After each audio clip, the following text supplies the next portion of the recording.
talking about this novel, name branded.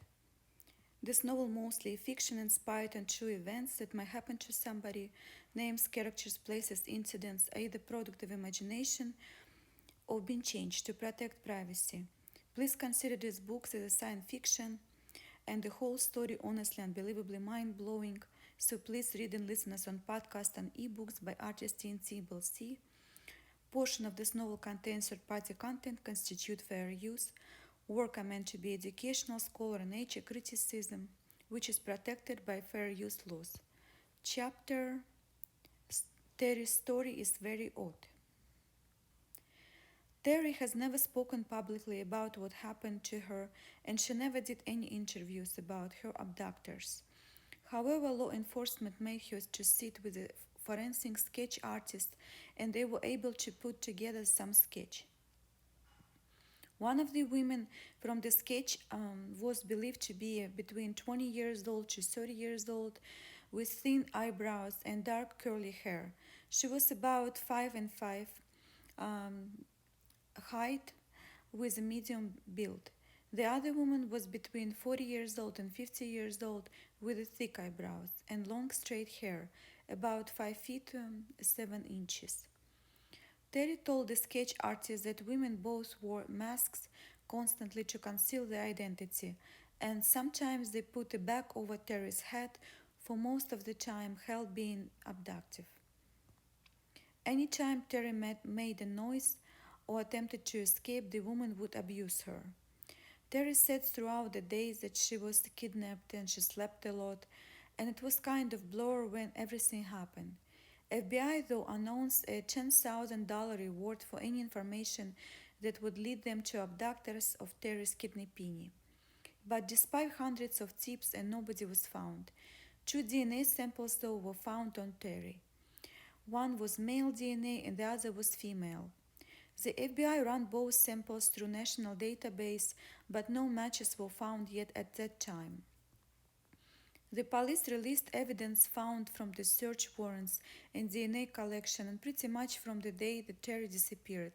A lot of people were very skeptical, and once people became aware of some kind of details like the fact that Terry was talking to another man before her disappearance and there was male DNA on her, people became really skeptical about Terry's true story. People were accusing her of faking stuff up for making it for profit and fame, or accusing her husband as well of faking something like that for attention and GoFundMe money, donations, state funds available for real victims. Even though the man who Terry has been talking to was cleared out by any involvement by police, people were still very suspicious, and then the article came up that really made people pissed because it exposed a part of Terry's past that was less than ideal. Chapter Terry's past. There was a story posted by Sacramento Post in 2017 and included details of a time in 2000 when Terry's sister believed that Terry had broken into her house through the back door. It also stated that Terry broke into her sister's home. She would also vandalize her parents' home, where she lived with her parents in 2003. So even their father had to report it um, an unauthorized bank withdrawal. It was suspected that Terry was just 21 years old at the time and was responsible for all of that. And lastly, Terry's own mother had to call police to report that Terry had been hurting herself a lot, threatening to blame it all on mother for Terry's self-inflicted wounds. Then law enforcement expert and criminology professor publicly expressed that he had doubts about Terry's kidnapping story because professor stated he found it highly unlikely that perpetrators would be two women in a kidnapping case and torture case, considering that more often for these types of crimes are committed by men. Obviously, it's possible still for women to commit such a crime, but statistically, he just felt like it was pretty unlikely. And he said that in his 25 years expertise, he had never seen a case where someone would kidnap and torture somebody for 20 or plus days and then just release the person for no reason. It just felt none of it makes sense, and it was feeling that a lot of a hoax, um, a lot of it just a hoax. Everything felt really off, like the details aren't adding up. Later, it was discovered on social media that Terry actually was taking violence fight with Latino people in her high school, even though the post was later deleted and Terry's family had denied all their speculations about Terry's hate crime against Latino people. Nevertheless, FBI had enough and arrested Terry in March 2022. Chapter Terry's arrest. That day, FBI arrested Terry Kidnapini outside of the building where her children play piano.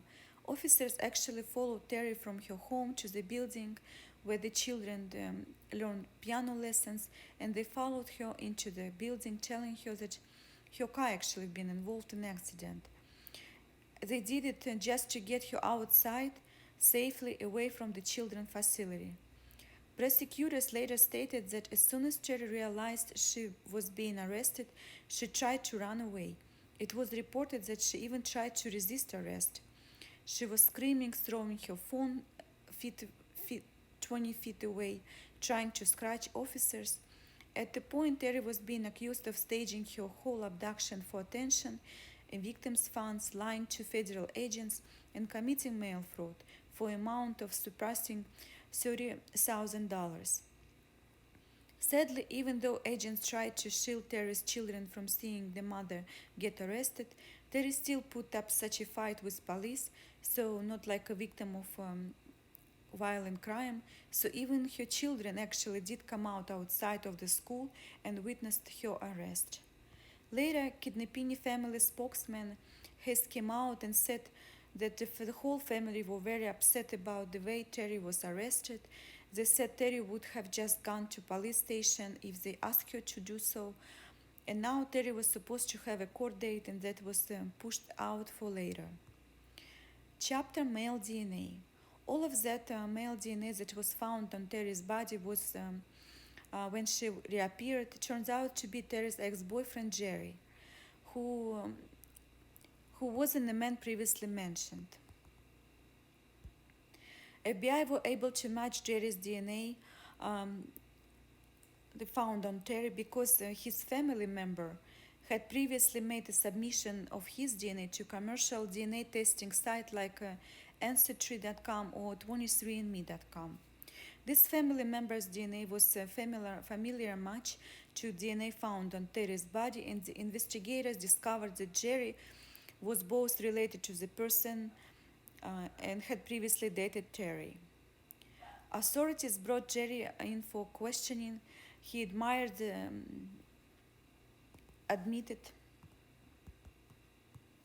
that he was the one who picked it up Terry at the day of her abduction, and Jerry harbored Terry in his home in Costa Mesa for 3 weeks.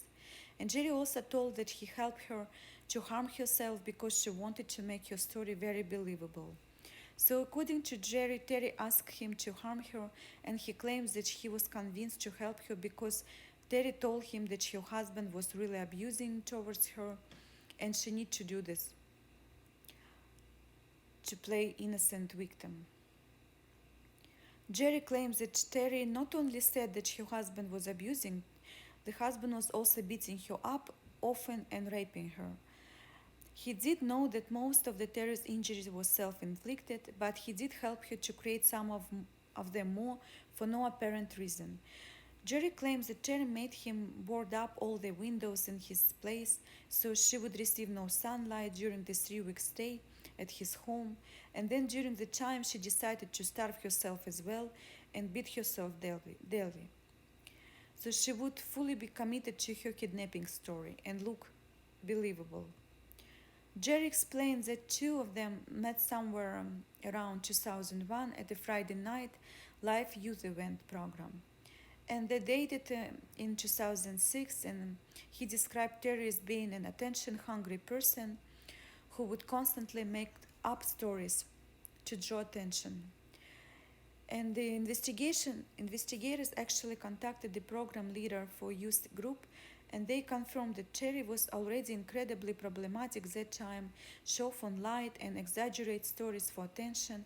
And in addition to all of this, the men told investigators that two of them communicated solely via prepaid cell phones.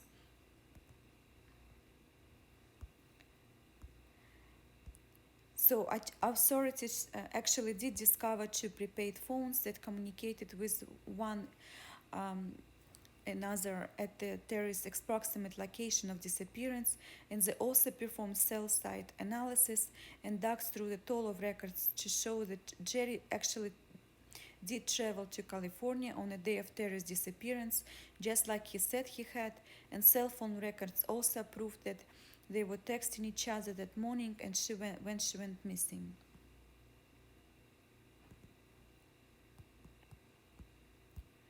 Jerry Cousin also came forward and said that during the dates of her disappearance, he had actually seen Terry at Jerry's place twice. Jerry helped Terry out with a burn mark.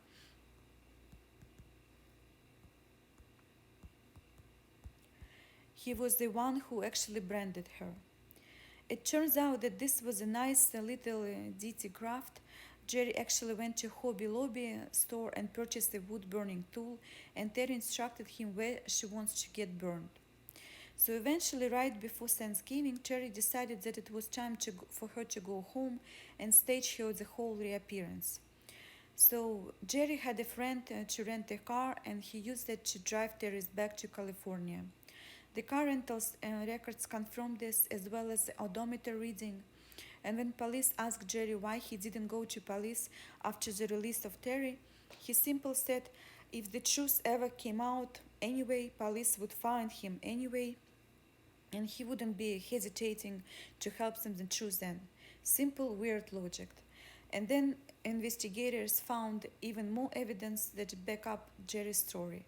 First of all, his work schedule showed that he took 1st and 2nd of November off, which weren't normally days he has usually taken off, and the room in his place where Terry had been kept captive matched the description of what she gave to investigators before. In fact, Terry really put herself through the experience, and the room had the clothes that was exactly as she described in the previous statements.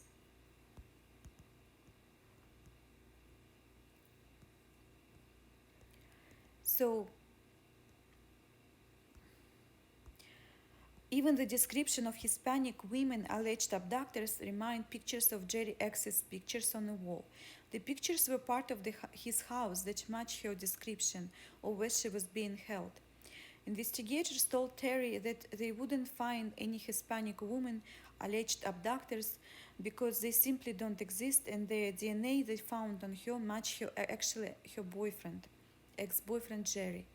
In response, Jerry denied everything, insisting still on her weird story, and Terry's husband was still present in the room during all this, but eventually they asked him to leave the room so they can speak to Terry privately.